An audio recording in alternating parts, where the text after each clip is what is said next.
Bienvenidos a Entrevistas al Espectador. Mi invitado hoy es Gustavo Gorriti, uno de los periodistas de investigación más importantes del mundo.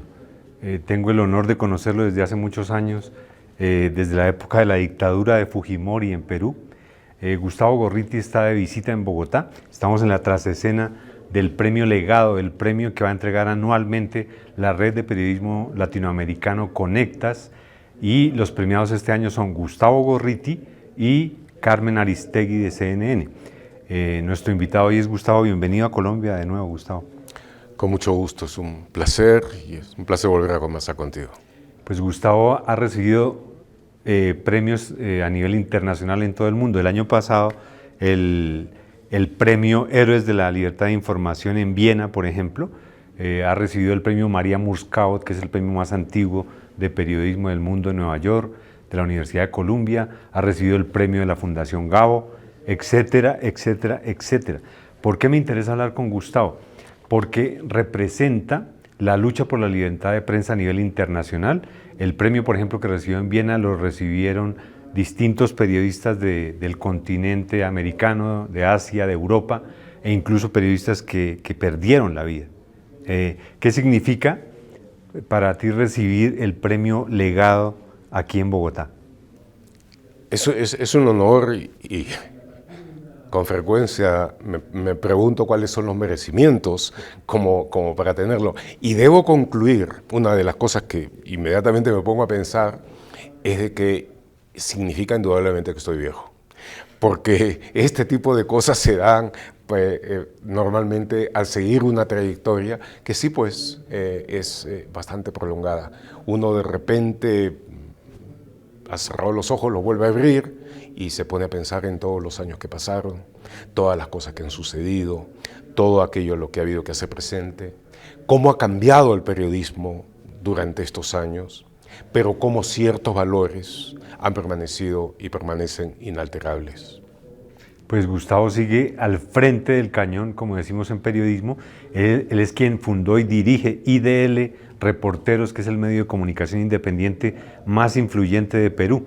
Recuerdo perfectamente en los años 90, cuando yo estaba empezando a hacer periodismo en El Espectador y estaba aprendiendo periodismo de investigación con Ignacio Gómez, Fabio Castillo, que acaba de morir, y ocurrió la dictadura de Fujimori. Pues siempre oí y tuve el honor de conocerlo entonces a Gustavo Gorriti en Perú, respaldándonos, ayudándonos y guiándonos para hacer mejor periodismo de investigación a través del Instituto de Prensa y Sociedad. Esos años fueron muy duros y recuerdo incluso que fuiste secuestrado por la dictadura de Fujimori.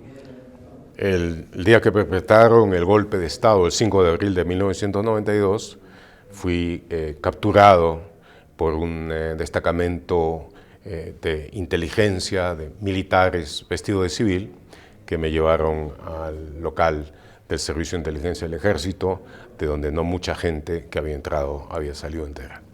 Por un conjunto de circunstancias positivas, algunas de las cuales que tuvieron que ver con planeamiento de defensa, fue posible obligarlos a reconocer que me tenían secuestrado y luego salir en libertad. Y fue el comienzo de un largo periodo de enfrentamiento a esa dictadura.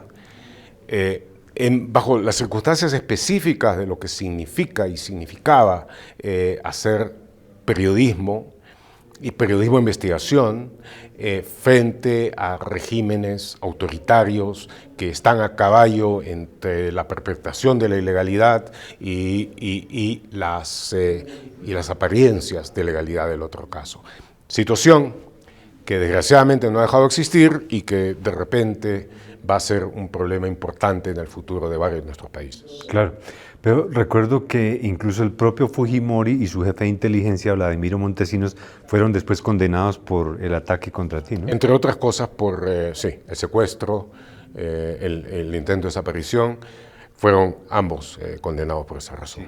En todo caso, el trabajo que hizo Gustavo desde entonces ha sido encomiable, no solo en Perú, porque después tienes que exiliarte, ¿no? Tú vas a Panamá después del 96. No, el mismo hacia fines del 92, salí del país, una situación muy difícil, y lo que había sucedido es que en el país me había vuelto inempleable, en medio de amenazas cada vez más fuertes contra mí, contra mi familia. Me forzaban a tomar medidas de seguridad que hacían que vivir en Lima fuera más caro que vivir en el Tokio de esos tiempos, que era una de las ciudades más caras del mundo, y a la vez crecientemente imposibilitado de trabajar como periodista. Entonces me ofrecieron un trabajo como Senior Associate en el Carnegie Endowment en Washington. Acepté pensando que iba a ser por poco tiempo y entre una y otra cosa fueron 8 años. Sí. Y el capítulo Panamá es importante, ¿no? Porque él en Panamá termina investigando también al presidente Ernesto Pérez Valladares. Así es.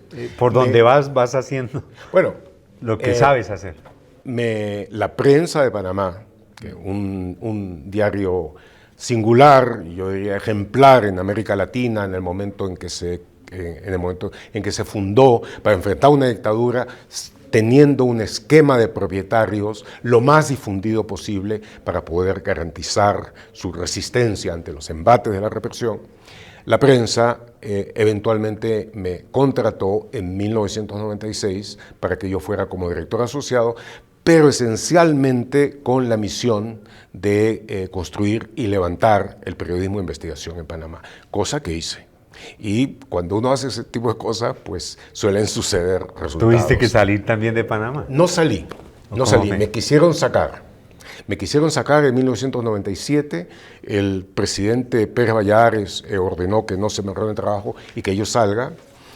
Y como quiera de que la relación que había entre las investigaciones, periodismo cabal, puro, que había hecho, y esa represalia hacía que la medida fuera, por lo menos, moralmente ilegítima, yo dije que no me iba. Y entonces, con el pleno apoyo de la prensa, de muchas de las fuerzas democráticas de Panamá, y crecientemente con un apoyo internacional, se organizó una resistencia ante eso. Y después de unos meses muy intensos, durante buena parte de los cuales yo viví dentro de la prensa, el gobierno retrocedió, procedió a renovarme el trabajo y me quedé hasta el 2001. Hasta el 2001, por supuesto, muy tormentoso todo, ¿no es cierto? Cada investigación que sacábamos eventualmente, y eran investigaciones que estaban fundamentalmente dirigidas al sector transaccional. Panamá es una nación transaccional. Entonces, pero cada investigación sobre corrupción vinculada con eso que sacábamos, inmediatamente provocaba una acción judicial, pero no, perdón, en contra de los investigados, sino en contra nuestra. Lo importante es que Gustavo lleva más de 4 décadas investigando a nivel de América todo tipo de corrupción. Lo más importante en el periodismo de investigación, que es hacerle rendir cuentas al poder en beneficio de la ciudadanía de cada país. Son 77 años que ya tienes, pero sigues al frente de... Estoy en los momentos finales de los 77, ya. A punto Pero en que sea los 78. sigues al frente de ese medio tan influyente como IDL Reporteros, haciendo denuncias en Perú. ¿No te cansas? ¿Te sientes con la misma vitalidad o cómo te sientes hoy?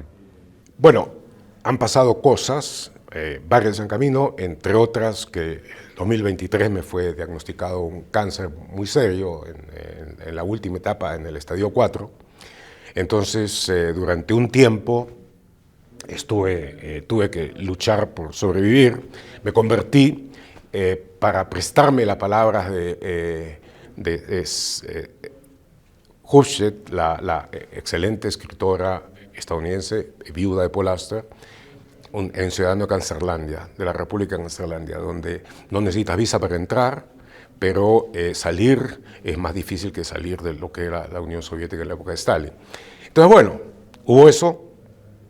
Una de las razones que creo que me ayudó a poder superar aquello fue precisamente la conciencia de lo difícil que era la situación, puesto que el cáncer se abatió cuando enfrentaba una de las operaciones de ataque masivas de desinformación que se haya dado, no solo en el Perú, sino en Latinoamérica, y la decisión de que tenía que encontrar de nuevo las fuerzas para hacerle frente a eso, creo que ayudó mucho.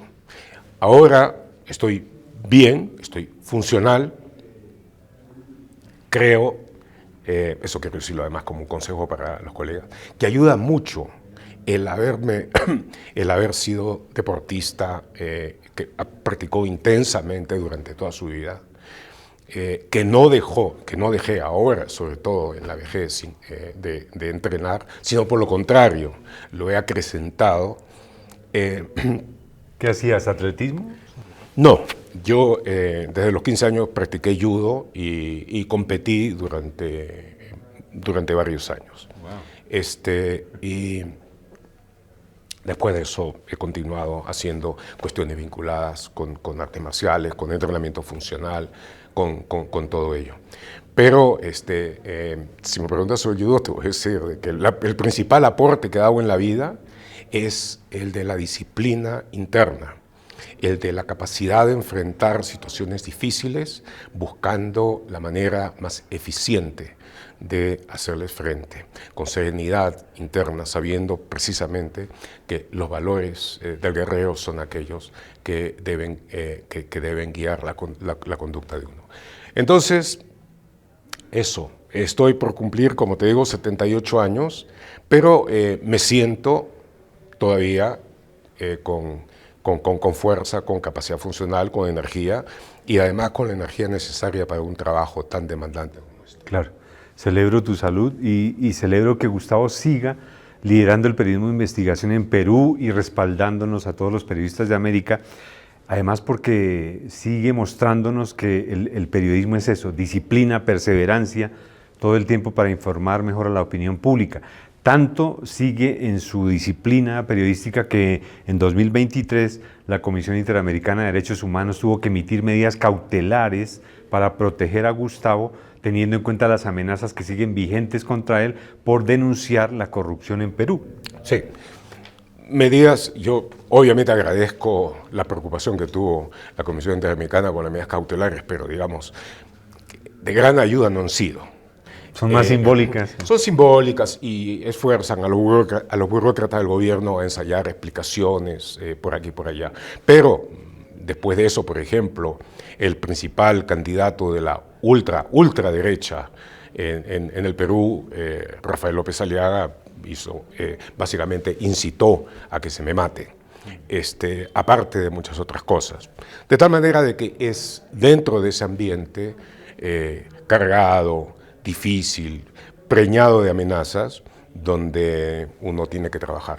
Y ahí debo decirte que posiblemente ayude mucho el haber envejecido en este tipo de trabajo, en este tipo de lucha. Porque uno ha visto ya cosas antes, además has acumulado toda una serie de hechos que a la vez son exigencias morales sobre ti mismo.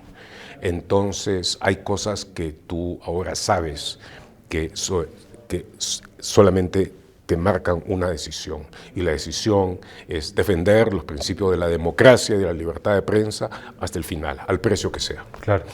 Para que nuestros seguidores se ubiquen, Rafael López Aliaga fue alcalde de Lima y es uno de los candidatos a la presidencia de Perú, que en 2026 también tiene elecciones para elegir nuevo gobernante.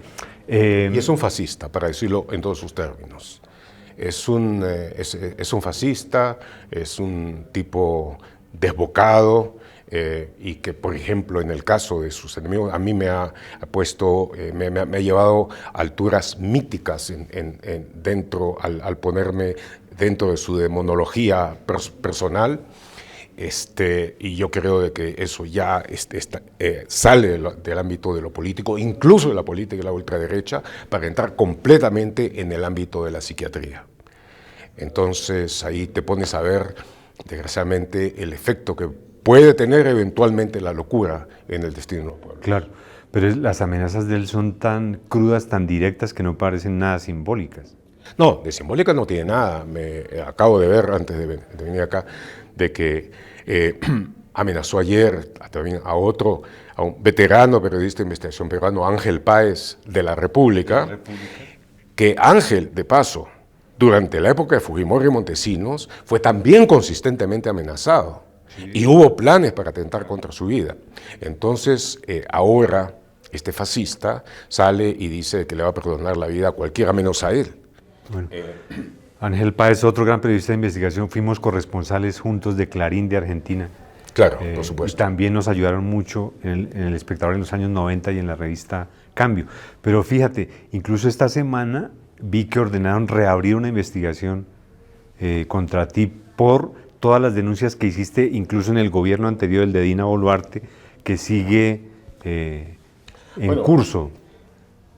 Este es un caso interesante e importante para el periodismo en general, porque básicamente se origina en la investigación profunda a fondo que IDL Reporteros hizo del caso Lava Jato fuera de las fronteras de Brasil, no solo en el Perú, sino en toda América Latina.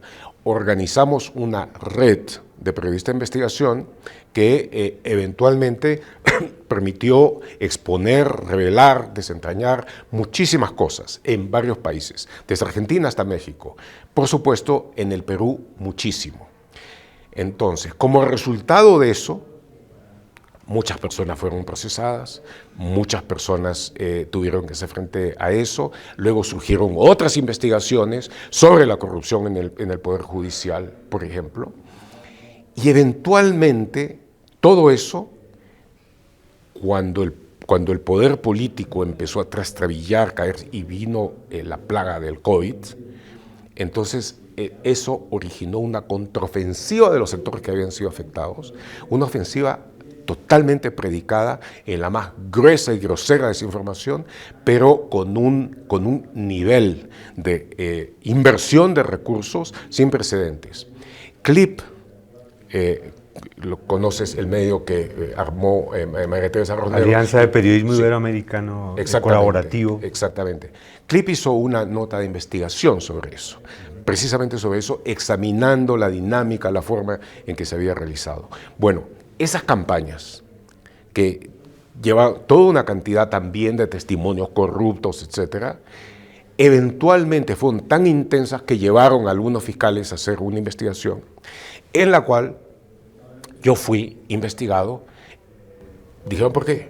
Por haber opinado a favor de los fiscales, etcétera. Es decir, por haber hecho mi trabajo como periodista. Dicen que tú manejas fiscales, que, mejor dicho, armaste las investigaciones contra toda esta gente, que más allá de las denuncias periodísticas. Que la dirigí y todo esto, y a la vez me acusaron de haber dependido, de haber, digamos, presionado a los fiscales para que me den información exclusiva. O yo dirigía la investigación con un conocimiento de la misma, o tenía que estarles pidiendo información a los fiscales que la hacían, y que la empezaron algunos años después que nosotros. En fin, para ponerlo en los términos más básicos, esa investigación fiscal era por llevar a cabo las acciones de periodismo. Es decir, cualquiera puede interpretar esto, podría interpretar esta entrevista, por ejemplo, como un intento de crear una narrativa para presionar indebidamente algo, y de que eso es resultado de una transacción entre nosotros. Entonces, eso, sin embargo, por la fuerza del gobierno mafioso que ha tenido el Perú, básicamente controlado por este Congreso, presionó lo suficiente como para que lleven a cabo esa investigación. Nosotros, por supuesto, nos defendimos, y eventualmente un fiscal llegó a la conclusión que había que archivarlo. La reacción de estos grupos fue histérica, y ahora forzaron a que acepten la apelación. Entonces, esa apelación se va a seguir discutiendo y van a haber cosas por el estilo. Una comisión del Parlamento, del Congreso, liderada por un lugarteniente López Aliaga, también investigó la investigación y llegó a la conclusión, sorpresa, sorpresa, de que había ahí una serie de delitos y que yo debía ser procesado, entre otras cosas, por obstrucción a la justicia. Tráfico de influencia. Obstrucción a la justicia. De tal manera de que, mira, Kafka hubiera enloquecido mirando ese panorama, ¿no es cierto? Porque no solamente es el ataque a toda lógica, a todo principio de razón, a los hechos, sino además que está hecho por mentalidades profundamente mediocres que van dejando las huellas de sus fechorías en todo. Este año se cumple un centenario del Castillo, una de las novelas que refleja eso de lo que estamos hablando. Estamos hablando de casos de corrupción del nivel, él dijo Lava Jato, pero también hay que nombrar la palabra Odebrecht, muy familiar para Colombia y para América Latina. Y Gustavo es uno de quienes ha liderado las investigaciones de la transnacional Odebrecht y la corrupción que generó en todos los gobiernos de América Latina. A tal punto se especializó en el caso, y lo que yo he leído de Gustavo ha sido un periodismo ejemplar, pero sin embargo te acusan incluso de haber sido el causante del suicidio de Alan García, el expresidente peruano. De haber sido causante del suicidio de Alan García, de haber finalmente terminado trabajando a favor de Odebrecht. Entonces, no hay fronteras para el absurdo dentro de todo esto. Ahora, lo que debo decir es que la investigación a la corporación, a la transnacional Odebrecht, fue parte de la investigación general del caso Lavallato, donde aparte de Odebrecht estuvieron otras compañías brasileñas como Andrade Gutiérrez, Camargo Correa, Queiroz Calvao, etc., dentro de uno de los esquemas más complejos, más grandes y extendidos de corrupción que ha habido. En todo caso, 4 décadas al menos de investigación de corrupción, y lo que uno ve cada día es más corrupción, más mafias mutando. Ese panorama no cambia, ¿no? Ha cambiado, pero no siempre para mejor, es decir, pocas veces para mejor. Lo que yo puedo decirte a estas alturas, ¿no es cierto?, ya a riesgo de empezar a ponerme pesimista, es que hemos logrado, mediante el periodismo de investigación, muchas victorias tácticas importantes. Hemos ganado batallas importantes también. Hemos tenido muchos momentos en que el revelar un conjunto muy importante de verdades, por ejemplo, el caso de Montesinos Fujimori, cuando salió a la luz toda la inmensa corrupción que tuvieron y que validó puntualmente todas las investigaciones que habíamos hecho. El caso Lavallato, cuando salió a la luz y se pudo ver exactamente la manera en la que funcionaba esas transnacionales de la corrupción y cómo habían sobornado a tanta gente y cómo habían logrado que crecieran 3 o 4 veces sus utilidades gracias a los sobornos. Cuando ha sucedido eso, ha habido una gran reacción popular en varios países de inmenso apoyo a quienes hacían la investigación o llevaban los procesos de esto.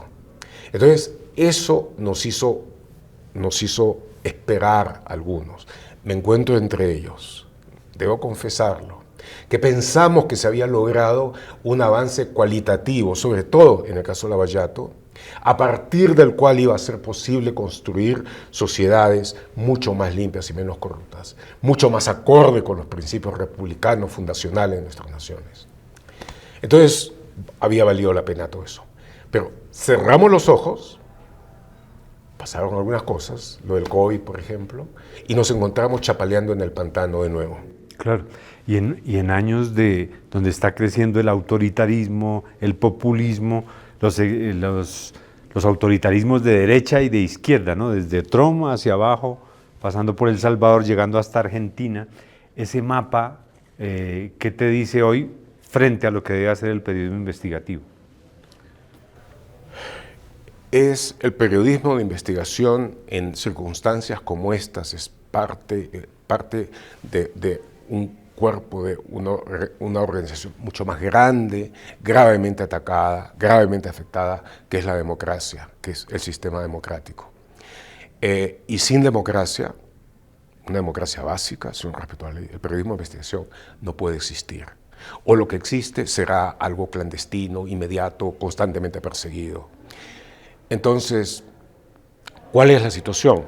Si uno mira con la mayor objetividad posible, no solamente al cuadro del hemisferio, sino fuera de él, a Europa, a otros lados, ves de que lo más parecido a esto fue el mundo en los años 30 del siglo pasado, en la década del 30, cuando el avance de los totalitarismos, de un lado el comunismo estalinista, del otro lado el fascismo con sus diversas manifestaciones, hitleriana, mussoliniana y otros menos conocidos, parecía avanzar en forma inexorable y de todos lados aparecía la idea de que la democracia era cosa de débiles, que era un sistema hecho por gente flácida, de principios flácidos, carente de fuerza y todo eso, que no representaba el espíritu de la nación.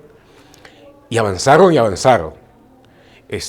No se les supo hacer frente en el momento indicado. Y cuando tomaron el poder, cuando tomaron ya el poder sin posibilidad de retornar atrás, destruyeron la democracia en muy poco tiempo, lo que quedaba de democracia en muy, muy poco tiempo.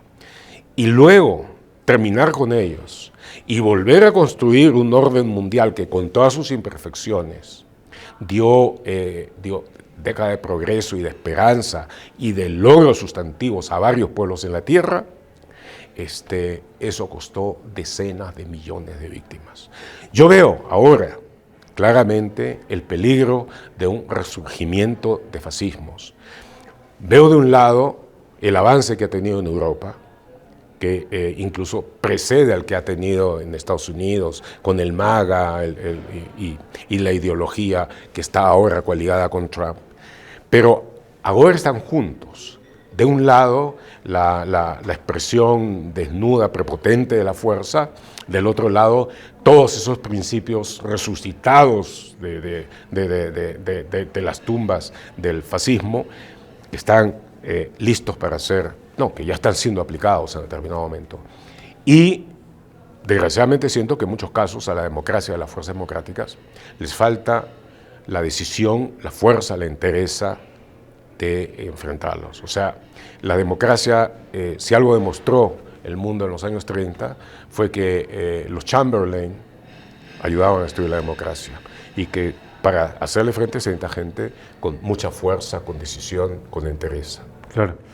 Esta entrevista está siendo grabada por jóvenes periodistas que ven como un campo profesional para trabajar.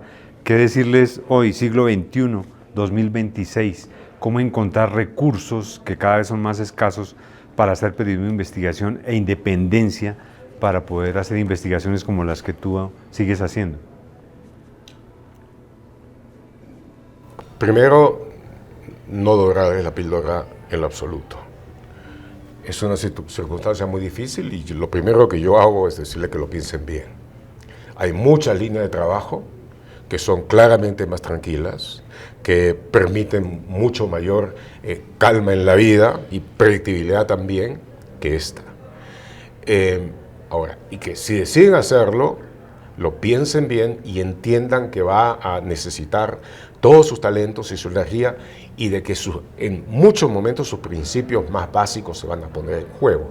Porque si bien el periodismo llama y exige las mejores virtudes de una persona, del otro lado también está plagado, parasitado por expresiones profundamente inmorales del mismo. Porque el periodismo básicamente a la hora de la hora es una plataforma donde puede entrar desde lo peor hasta lo mejor. Las mejores prácticas han definido lo que entendemos por el periodismo que debe existir. Pero, como tú lo has dicho, ese periodismo independiente está afrontando ahora momentos muy difíciles. Toda la prensa clásica, tradicional, lo que los gringos llaman la legacy press, está en problemas existenciales severos, salvo excepciones importantes de quienes han sabido adaptarse. La prensa sin fines de lucro, los pequeños grupos de investigación como Diario Reporteros, como varios otros, que necesitaban competir por fondos de cooperación limpios, y hemos visto de que se han angostado hasta la casi inexistencia ahora. Entonces, ¿cómo enfrentar a eso? ¿Cómo enfrentar la desinformación? Se hace cada vez más difícil. Están surgiendo formas, yo asumo, imagino, de que este tipo de entrevista en un diario como El Espectador es uno de esos esfuerzos inteligentes por adaptarse a los nuevos tiempos, con mensajes que lleguen y que valgan la pena. Bueno, eso se está haciendo en todo lugar. En algunos sitios con excesos, digamos, con excesos para ganar, porque ahora lo que se trata es de ganar público, de ganar audiencia. En otros no se abandona y se tiene resultados buenos. Pero estamos en un momento muy incierto, donde navegamos realmente en mares muy picados, muy agitados. La orientación, el rumbo de navegación da las ideas más generales.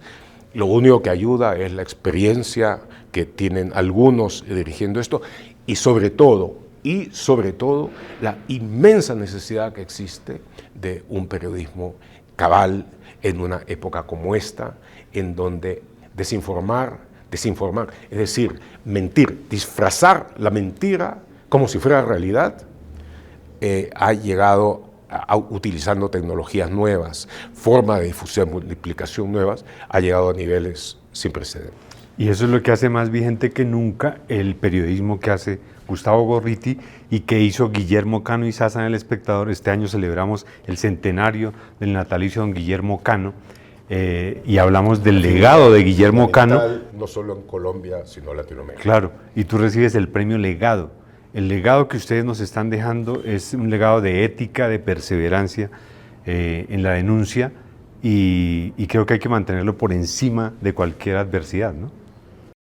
Bueno, hacer frente a toda adversidad, eventualmente uno podrá pagar el precio mayor que paga un soldado, que paga un periodista, la vida, pero no hay muchas cosas en este mundo por las que valga la pena arriesgarla. Pero, como decía Cervantes por boca de Don Quijote, ¿no es cierto?, hay cosas como la libertad y el honor por las que se merece y se debe aventurar la vida. Pero hoy en día todavía tienes el miedo de los años 90 o ya no. Por tu seguridad. Mira, y lo quiero decir de la forma más clara posible. Miedo por mi seguridad no he tenido ni tengo. Sé que hay un peligro. Sé que dentro de eso debo estar lo más despierto posible para tratar de conjurarlo si se llega a presentar en los hechos. Pero sé a la vez de que eso no debe afectar mi capacidad de trabajo, sino por lo contrario, debe acrecentarla. Acrecentar ese trabajo significa en algunos momentos también acrecentar los riesgos, pero mirándolos con claridad, con objetividad, con alguna experiencia sobre cómo afrontarlos, pues son parte del peligro que se tiene. De una u otra forma, muchos periodistas les molesta equipararse a soldados, a militares, pero lo que hacemos es como aquellos que hemos sido reclutados o nos hemos presentado como voluntarios a un servicio que no termina en 2 años, que no termina en 3 años, que dura la vida entera. Pero es un servicio que está, como sucede también en la vida de los militares, está lleno de peligros, de eventuales adversidades, de posibilidades de que las cosas terminen mal, pero a la vez, en el caso del periodismo, sin duda alguna, es profundamente necesario. Gracias, Gustavo. No olviden este nombre, Gustavo Gorriti. Por favor, lean sus investigaciones. Gracias por estar en El Espectador. No, las gracias a ti. Ha sido un honor estar de nuevo en este medio que ha significado tanto para Latinoamérica y para mí. Gracias a ustedes por seguir Entrevistas El Espectador.